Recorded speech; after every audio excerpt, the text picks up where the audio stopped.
Hi, Dr. Jen Andrade, the Active Persons Chiropractor. And today I am going to be talking about a common problem or condition that I have conversations about with my patients, and it is text or tech neck.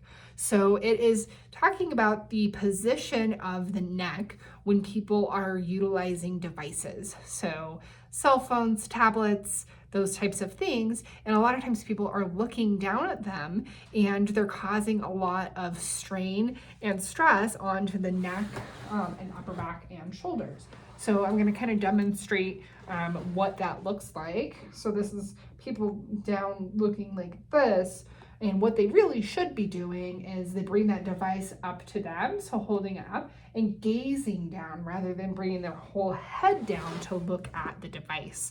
And text or tech neck can lead to neck pain. It can lead to a lot of tension and pain in the shoulders. It can cause headaches, and it can cause a lot of problems with posture, and just overall, you're gonna feel a lot less focused, you're going to feel more fatigued, and you're going to have a lot more discomfort.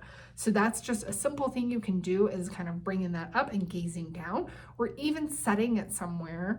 So if you're looking at it and you're sitting at a desk or a table, you can put some sort of stand or something where you can put the device there and gaze at it and not even have to hold it as well. So those are just some options, and just limiting the amount of time that we're actually spending on devices. I know that a lot of us got new things for the holidays, and then it's colder out, so we're doing things that are not as active. So just some things to be paying attention to help prevent you having text neck. Thanks for listening. Dr. Jen Andrade, the Active Persons Chiropractor.